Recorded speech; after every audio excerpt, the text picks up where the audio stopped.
Amerika ya Ukraine mu ibanga misile ziraswa mu ntera ndende. Abategetsi bo muri Amerika bemeje ko Ukraine yatangiye gukoresha ibisasu bya misile biraswa mu ntera ndende byo mu bwoko bwa ballistique yawe na Amerika mu ibanga ibirasa ku basirikare b'Uburusiya bayiteye. Izo ntwaro zikaba ziri muri gahunda y'imfashanyo ya gisirikare ya miliyoni 300 z'amadolari ya Amerika yemejwe na Perezida wa Amerika Joe Biden mu kwezi kwa gatatu uyu mwaka, zikaba zarageze muri Ukraine muri uku kwezi kwa kane. Naho ibitangazamakuru byo muri Amerika bivuga ko izo ntwaro zamaze gukoreshwa nibura inshuro imwe mu kurasa ahantu higaruriwe n'Uburusiya mu kirwa cya Crimea. Ubu biravuga ko Biden yamaze gushyira umukono ku imfashanyo ya miliyari 61 z'amadolari ya Amerika igenewe Ukraine. Mbere Amerika yari yahaye Ukraine imfashanyo ya misile z'ubwoko buraswa mu ntera iringaniye bw'izi misile zizwi nka Anti-Tactical Missile System. Ariko Amerika yari yakomeje kugononwa guha Ukraine intwaro izo arizo zose zifite imbaraga nyinshi kurushaho. Ku ruhande rumwe kubera impungenge ko byari guhungabanya ubushobozi bw'igisirikare cya Amerika bwo guhora cyiteguye urugamba no kurutsinda. Gusa nanone bikavuga ko Biden yatanze uruhushya mu ibanga mu kwezi kwa kabiri rwo koherereza Ukraine misile ziraswa mu ntera ndende zifite ubushobozi bwo kurasa ku ntera ya kilometero igera kuri 300. Umuvugizi wungirije wa Minisiteri y'Ububanyi n'Amahanga wa Amerika Veda Peter yagize ati nshobora kwemeza ko Leta Zunze Ubumwe za Amerika zahaye Ukraine misile za Anti-Tactical Missile System zirasa mu ntera ndende ku ruhushya rutaziguye rwatanzwe na Perezida Joe Biden. Yongeyeho ko Amerika itatangaje ibi mu ntangiriro mu rwego rwo kubungabunga umutekano mu mikoranire ya Ukraine ku busabe bwayo. Ntiharamenyekana kandi ingano izo ntwaro zamaze koherezwa muri Ukraine, ariko Jake Sullivan, umujyanama wa Amerika ku mutekano w'igihugu, yavuze ko Amerika iteganya kohereza izindi ntwaro Ukraine. Yagize ati zizahindura ibintu, ariko nk'uko nabivuze mbere nta buryo kampara buhari bwo gukemura ikibazo mu buryo bwihuse kandi bworoshye. Ariko nanone nubwo Amerika yahaye Ukraine intwaro, umujyanama wa Amerika wabona ko Uburusiya bushobora kugira ahandi hantu bwigarurira. Izo misile ziraswa mu ntera ndende zakoreshejwe ubwa mbere mu cyumweru gishize mu kurasa ku bibuga by'indege byo muri Crimea yigaruriwe n'Uburusiya, nk'uko byatangajwe n'ibiro ntaramakuru by'Abafaransa Reuters.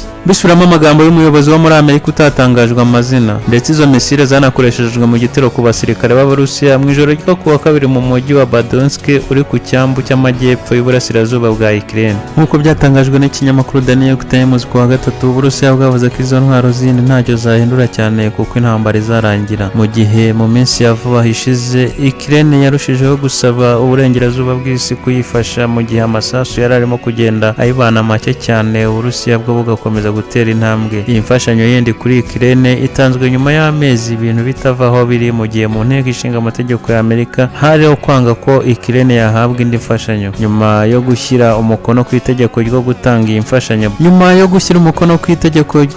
iyi mfashanyo, Biden yagize ati iyi mfashanyo igiye gutuma abanyamerika batekana kurushaho, igiye gutuma isi itekana kurushaho. Avuga ko kuri iyo mfashanyo yindi Perezida wa Ukraine Volodymyr Zelensky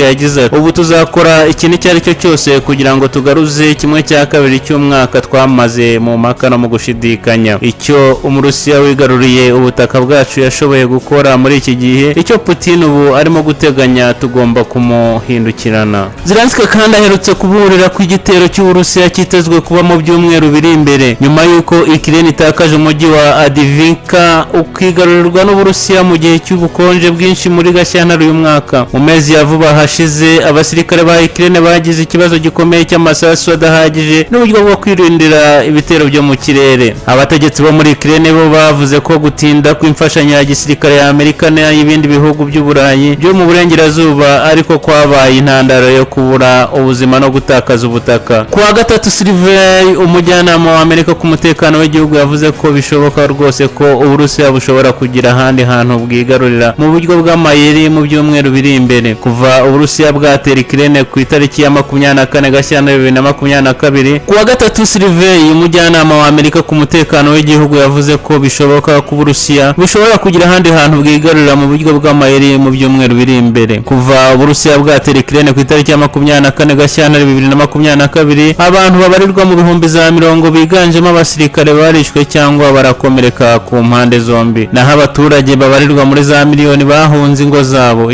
Uyu yari Bill the Preacher, nakagaruka kuri channel yacu.